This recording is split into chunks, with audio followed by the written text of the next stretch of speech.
এবার ডিভাইড হবে ভোটটা, দেখবেন বিজেপি কিছু যাবে, কিছু হুমায়ুন কবির যাবে, কিছু এমআই যাবে, কিছু এসএফআই যাবে, দেখবেন এরকম ডিভাইড হবে ভোট। তারপরে ইনি ভাবছে যে এবার আমি কী করতে হবে, এখন 5 রোজা থেকে ইফতার পার্টি চালু করে দাও সব এরিয়াতে, মুসলিমের যে ইফতার পার্টি। আর একটা ইফতার পার্টি করলে একটা জিনিস আমি দেখছি, কালকে আমি দেখলাম এই জিনিসটা, যে এরা আতঙ্ক করেছে, ইফতার পার্টিতে আতঙ্ক করছে।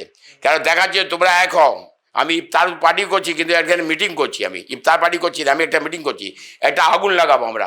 যে এরা আতঙ্ক করেছে, ইফতার পার্টিতে আতঙ্ক করছে। কেন দেখাচ্ছে তোমরা এক হও, আমি ইফতার পার্টি করছি কিন্তু এখানে মিটিং করছি, আমি ইফতার পার্টি করছি না, আমি একটা মিটিং করছি, একটা আগুন লাগাবো আমরা পুরো এরিয়াতে। আপনারা এরকম ট্রেনিং পাও, এরকম ট্রেনিং করার জন্য ইফতার পার্টি করেছে। ইফতার পার্টি কোনো এটা নেই, ইফতার পার্টি কোনো ইস্যু নেই, বাস ট্রেনিং দেখছে যে তোমরা আতঙ্ক কী করে করবে সেটা তুমি দেখে নাও। শুধু মসজিদ করছে, শুধু মসজিদ করছে, কোনো বাজে জিনিস করলো না, কোনো মতের কারখানা করলো না, কোনো মানে বেআইনি বিল্ডিং করছো না, কোনো জিনিস মসজিদ করেছে, মসজিদ জন্য ওকে তুমি তাড়িয়ে দিচ্ছ।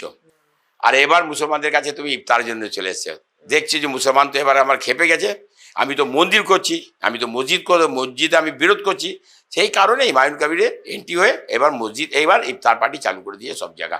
কিছু পাবে না, কিছু পাবে না, আমি বলেছি কিছু পাবে না, অনেক হয়ে গেছে, মুখ্যমন্ত্রী অনেক হয়ে যায়।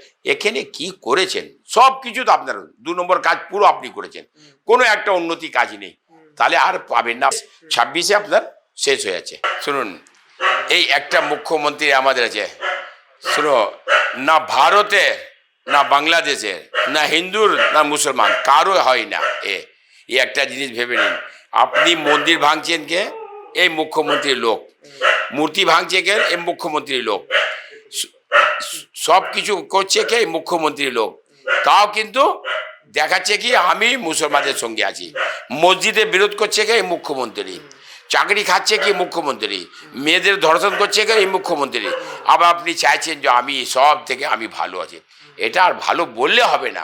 আপনার দেখে নিয়েছি, ছবিটা দেখে নিয়েছি, সব একটা ছবি ছিল না যে সব নিজের মেয়েকে চায়, এবার ওয়েস্ট বেঙ্গলে চাইছে গালেমে নিজের ছেলেকে চায়, এবার ওয়েস্ট বেঙ্গলে চাইছে যে নিজের ছেলেকে চায়, নিজের ছেলে মানে শুভেন্দু অধিকারীকে চায়, এরকম দেখেছে, শ্রমিক ভট্টাচার্যকে চায়। মাফিয়া মানে এরা সব আতঙ্কবাদী বলুন।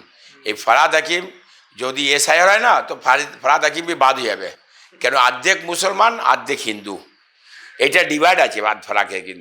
কিন্তু আমি একটা কথা বলি, একদম পরিষ্কার দেখে নেবেন, এই ফরহাদ হাকিম যেখানে যে যা পাবে, মন্দির যাবে তো এখানে তিলক লাগিয়ে দেবে, মসজিদ যাবে তো টুপি পরে নেবে, এইটা ডুপ্লিকেট মুসলিম, এটা ডুপ্লিকেট মুসলিম যাকে বলে এইটাই আছে, এরা অরিজিনাল মুসলিম নেই।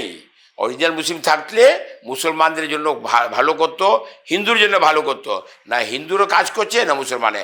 এই কলকাতাতে বেশি দূর নেই, কোনো গ্রামে নেই, এই কলকাতাতে মন্দির ভাঙা হচ্ছে, এই কলকাতাতে আপনার মন্দির ভাঙা হচ্ছে, এই কলকাতাতে আপনার মূর্তি ভাঙা হচ্ছে, এই কলকাতাতে মেয়েদের ক্ষতি হচ্ছে, এই কলকাতাতে মেয়েদের নষ্ট করছে, এই কলকাতাতে। তো আপনারা কি কাজ করছেন?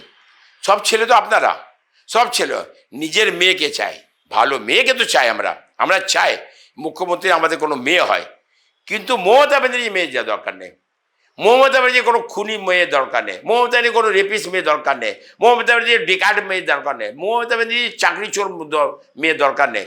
আমার মেয়ে দরকার ফ্রেশ মেয়ে, যদি থাকে আমাদের মুখ্যমন্ত্রী হবে, আমরা ওকে সাপোর্ট করব, ওকে চাই।